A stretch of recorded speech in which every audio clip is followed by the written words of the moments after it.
Hello दोस्तों, Bihar forest guard 2020 का ये सेट 3 है। इसमें 1 से लेकर 30 तक मैं एमसीक्यू कराता हूँ और ऐसे ही प्रश्न आपके बिहार वन रक्षक भर्ती में आएगा 1 से लेकर 30 तक, जिसमें संविधान से 6 क्वेश्चन होंगे, इतिहास से 6 क्वेश्चन होंगे, ज्योग्राफी से 6 क्वेश्चन होंगे और आपको इकोनॉमिक्स और करेंट अफेयर से भी 6 क्वेश्चन होंगे।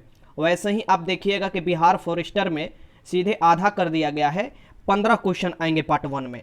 तो पार्ट 1 का जो भी सिलेबस है फॉरेस्ट गार्ड और फॉरेस्टर दोनों का सेम है और मैं कोशिश करता हूं कि जितना हो सके आपको प्रश्न कराऊं, ठीक।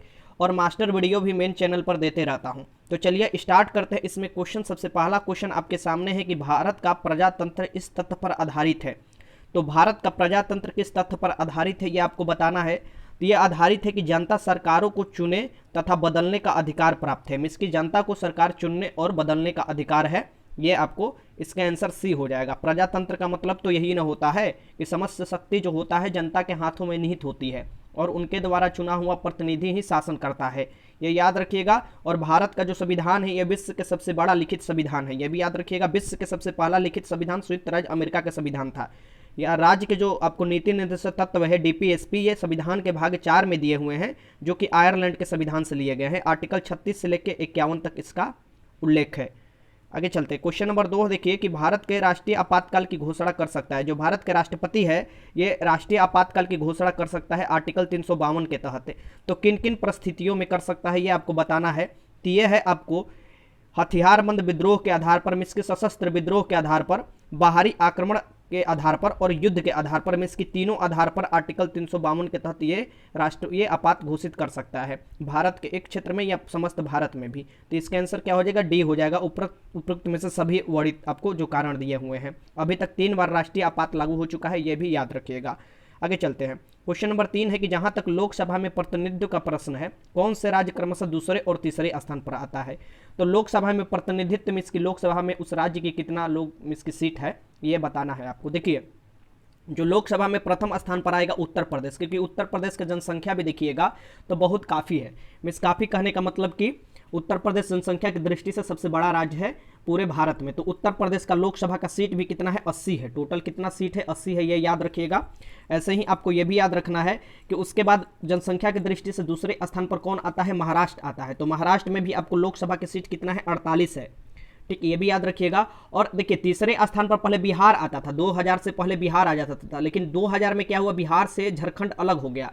तो पहले बिहार झारखंड जब एक था तो टोटल 54 सीट थे, तो दूसरे स्थान पर बिहार आता था यूपी के बाद। लेकिन जब झारखंड अलग हो गया तो बिहार के पास 40 सीट बच गए हैं और आपको जो बचा हुआ सीट है 14 सीट वो झारखंड के पास चला गया है लोकसभा का। तो यहाँ पर जो हो जाएगा पश्चिम बंगाल हो जाएगा, क्योंकि 2000 के बाद पश्चिम बंगाल से जनसंख्या घनत्व की दृष्टि से बिहार बहुत तीव्र गति से आगे बढ़ रहा है। आप देखिएगा जिस गति से बिहार आगे बढ़ रहा है। आप यहाँ पर देखिए कि जो आपको यहाँ पर आंसर हो जाएगा महाराष्ट्र हो जाएगा और पश्चिम बंगाल, क्योंकि पश्चिम बंगाल में जो लोकसभा की सीट है वो 42 है और बिहार में जो है ये 40 है, महाराष्ट्र में जो है 48 है, उत्तर प्रदेश में कितना है, 80 है। ये सब आपको याद रखना है। तो इसमें आंसर क्या हो जाएगा, महाराष्ट्र और पश्चिम बंगाल दूसरे और तीसरे स्थान पर आएंगे। क्वेश्चन नंबर 4 है कि भारत में नियोजित अर्थव्यवस्था आधारित है। जो भारत की अर्थव्यवस्था है ये किस पर आधारित है। तो भारत की अर्थव्यवस्था में क्या होता है कि निजी और सार्वजनिक दोनों का आपको सम्मिलन होता है, ठीक। तो ये मिश्रित अर्थव्यवस्था हो जाता है। क्या है, मिश्रित अर्थव्यवस्था, ठीक। ये 4 का आंसर बी हो जाएगा। आगे देखते हैं। क्वेश्चन नंबर 5 है कि भारत में आय का सबसे बड़ा स्रोत कौन है। तो भारत में आय का देखिएगा तो अगर आय की दृष्टि से देखा जाए तो उत्पाद कर जो है ये आपको प्रत्यक्ष कर में आता है, इसका आप सबसे ज़्यादा होता है। प्रत्यक्ष कर में भी अलग अलग कर आ जाएगा, लेकिन इसमें आंसर चुंगी कर हो जाएगा। यहाँ से प्रत्यक्ष कर आपके एग्जाम से हटा देगा, ये देख लीजिएगा। क्वेश्चन में थोड़ा आपको मिसप्रिंट कर दिया गया है, यहाँ से यहाँ पर कोई दूसरा कर होगा, क्योंकि प्रत्यक्ष कर में अलग अलग टैक्स आ जाते हैं, जैसे इनकम टैक्स आ जाएंगे, अलग अलग बहुत से टैक्स आ जाते हैं, ठीक। तो वैसे तो प्रत्यक्ष कर ज़्यादा हो जाएगा, लेकिन चुंगी कर ऐसे आपको अलग अलग करों में आएगा, ठीक। ये याद रखिएगा। 5 का आंसर डी हो जाएगा। क्वेश्चन नंबर 6 देखिए, नाबार्ड आधार है। नाबार्ड का जो है, नाबार्ड ये उधार देता है। जो नाबार्ड उधार देता है, किसको उधार देता है, तो नाबार्ड की स्थापना ही किया गया था इसलिए कि वो किसको उधार दे, तो जो ग्रामीण क्षेत्र के बैंक होते हैं उनको उधार दे। इसकी कृषि और ग्रामीण विकास बैंकों को ये उधार दे, ठीक। इसका फुल फॉर्म नाबार्ड का देखिएगा तो होता है क्या, national bank for agriculture and rural development, ठीक। जिसका हिंदी क्या होगा, राष्ट्रीय कृषि तथा ग्रामीण विकास बैंक। तो इसी को देता है कृषि और ग्रामीण विकास बैंक को। तो 6 का आंसर क्या हो जाएगा, यहाँ पर सी हो जाएगा। ये बहुत वीवीआई क्वेश्चन और बार बार रिपीट है कि नाबार्ड की स्थापना कब किया गया था, तो इसका स्थापना 1982 में किया गया था, ये भी याद रखिएगा। आगे चलते क्वेश्चन देखते हैं।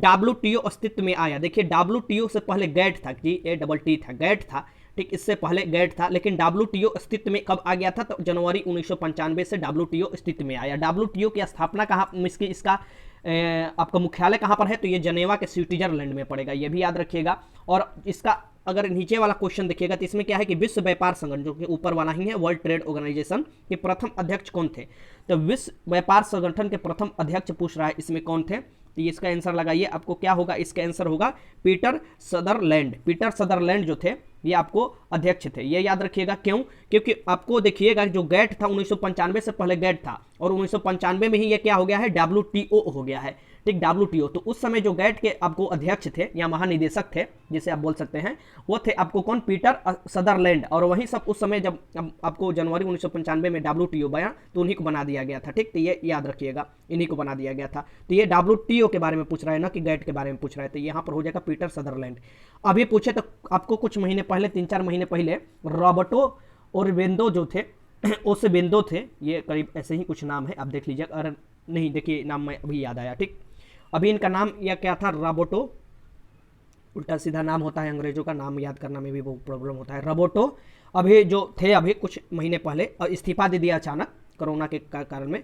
अरे वेदो, ये जो थे आपको अध्यक्ष थे WTO के, ठीक, ये याद रखिएगा।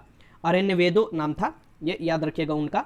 और ये कुछ आपको महीना पहले ही क्या कर दिए थे, ये आपको इस्तीफा दे दिए थे लगभग अगस्त 2020 में।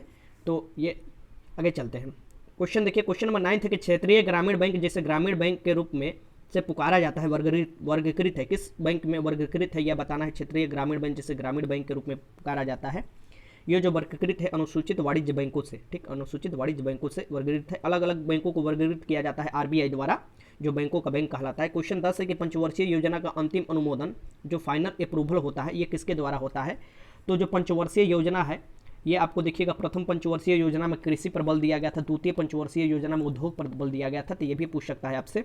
यहाँ पर देखिए, जो पंचवर्षीय योजना का अंतिम अनुमोदन करता है, ये राष्ट्रीय विकास परिषद करता है, और इसके अध्यक्ष कौन होते हैं, तो इसके अध्यक्ष प्रधानमंत्री होते हैं। नीति आयोग के अध्यक्ष कौन होते हैं, प्रधानमंत्री। पहले योजना आयोग था नीति आयोग के अध्यक्ष आपको जगह पर, तो उसके भी अध्यक्ष कौन होते हैं, प्रधानमंत्री, ठीक।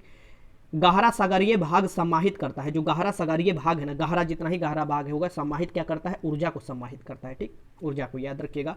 क्वेश्चन नंबर 12 है कि अंध महासागर में अमेजन नदी गिरती है। अमेजन नदी जो है ये विश्व की सबसे चौड़ी नदी है, ठीक, और बहाव की दृष्टि से भी सबसे बड़ी नदी है, इसकी पानी इसमें सबसे ज़्यादा बहता है, ठीक।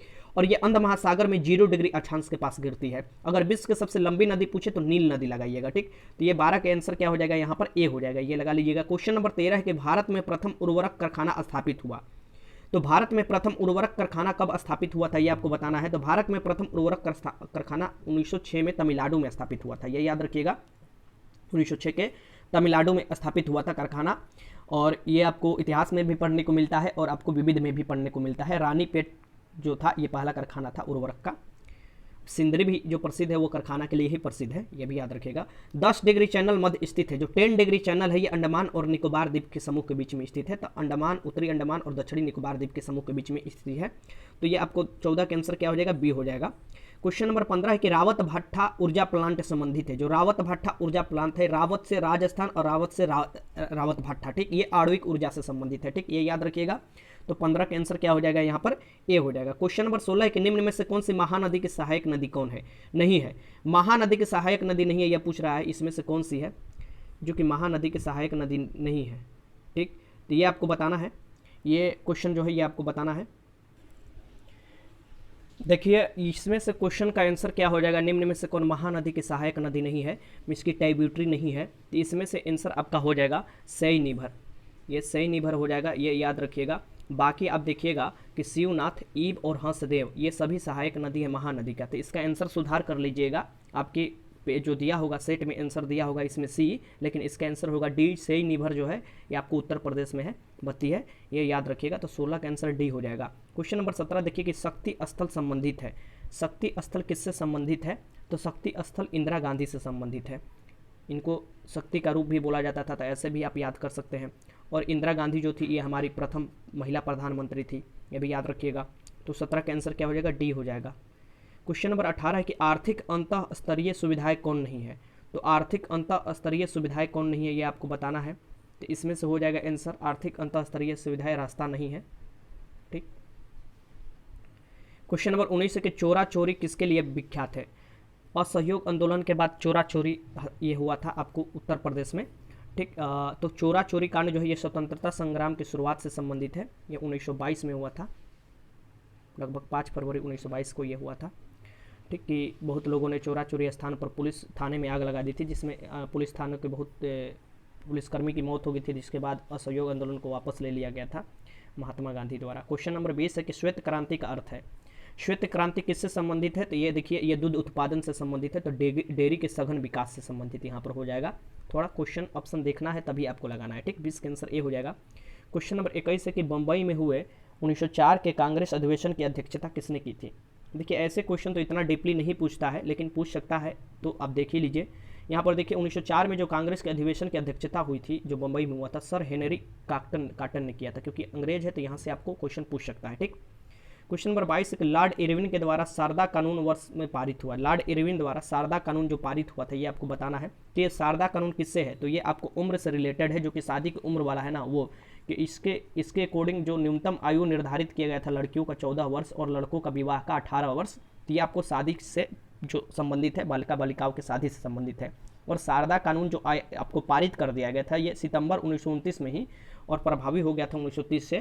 तो ये याद रखिएगा, इसका आंसर ये हो जाएगा। आखिर इसका सारदा कानून क्यों नाम पड़ा, सारदा कहाँ से आया। तो हरविलास सारदा के नाम पर इसका सारदा कानून रखा गया है नाम, क्योंकि उन्हीं ने इसका क्या किया था, प्रतिपादन किया था। प्रतिपादन मातरम नामक दैनिक प्रकाशन प्रारंभ किया। देखिए वंदे मातरम जो आपको नामक दैनिक प्रकाशन की बात आएगी तो इसका आंसर अलग होगा, और जो वंदे मातरम जो गीत है वो किसके द्वारा लिखा गया उसका आंसर अलग होगा। ठीक। तो इसका हो जाएगा आपको जो वंदे यहाँ पर दिया है कि वंदे मातरम नामक अगर राष्ट्रगीत देता तो बंकिम चंद्र चटर्जी द्वारा लिखा होगा, आनंद मठ से लिया गया है। अगर यहीं दिया रहता कि ये किसके द्वारा जो वंदे मातरम समाचार पत्र है ये किसके द्वारा है, तो ये हो जाएगा आपको बिपिन, यहाँ पर नहीं, यहाँ पर हो जाएगा अरविंद घोष। यहाँ पर अरविंद घोष हो जाएगा, ये याद रखिएगा। और यहाँ पर आप देखिएगा आंसर हो जाएगा सी, 24 का आंसर हो जाएगा सी, अरविंद घोष नामक आपको दैनिक जो समाचार पत्र है वंदे मातरम निकाला जाता था। क्वेश्चन नंबर 25 है कि तत्वबोधनी समाज की स्थापना किसने की थी। तो तत्वबोधनी समाज की स्थापना किसने की थी आपको बताना है। तो तत्वबोधनी समाज की स्थापना जो किया गया था ये रविंद्रनाथ टैगोर द्वारा किया गया था कोलकाता में। ठीक। तो 25 का आंसर क्या हो जाएगा, डी हो जाएगा। क्वेश्चन नंबर 26 है स्वामी विवेकानंद को राष्ट्रीय आंदोलन का आध्यात्मिक पिता कहकर किसने प्रतिपादित किया था।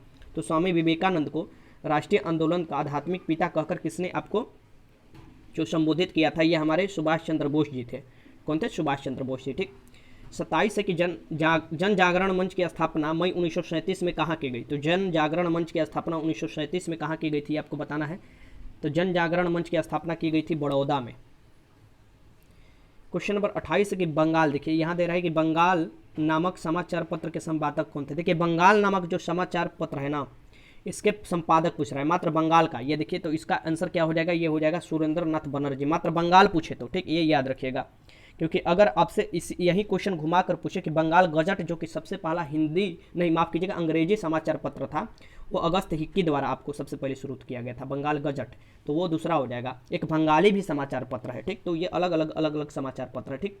29 देखिए कि लॉर्ड माउंटबेटन ने किस भारतीय नेता को वन मैन बाउंड्री फोर्स कहकर संबोधित किया। तो वन मैन बाउंड्री फोर्स कहकर लॉर्ड माउंटबेटन जो थे संबोधित किए थे, ये किसको, तो ये महात्मा गांधी को। ठीक। तो 29 का आंसर क्या हो जाएगा, बी हो जाएगा। क्वेश्चन नंबर 30 और आज का लास्ट क्वेश्चन देखिए कि भारत छोड़ो आंदोलन के दौरान पहली समानांतर सरकार कहाँ बनी थी। तो पहली समानांतर सरकार 1942 में जब भारत छोड़ो आंदोलन शुरुआत किया गया था, ये जो सरकार बनी थी ये बलिया में बनी थी, उत्तर प्रदेश के बलिया में। और इसके कौन बनाने का श्रेय किसको जाता है, तो चीटू पांडे को जाता है। याद रखिएगा चीटू पांडे को समानांतर सरकार यहाँ पर स्वतंत्र सरकार गठित कर दी गई थी, कई महीना तक चली थी। ठीक। तो 30 का आंसर क्या हो जाएगा, ए हो जाएगा। तो ये आपका 30 क्वेश्चन रहा। और कैसा लगा जरूर बताइएगा। कोई क्वेश्चन में डाउट है कमेंट बॉक्स में लिख सकते हैं। वीडियो अच्छा लगा तो लाइक कीजिएगा, और मैं आगे भी जब समय मिलेगा लाते रहूँगा। और जो मास्टर वीडियो है बायोलॉजी का आज अपलोड करने वाला हूँ मेन चैनल पर। वीडियो देखने के लिए आपका बहुत बहुत धन्यवाद।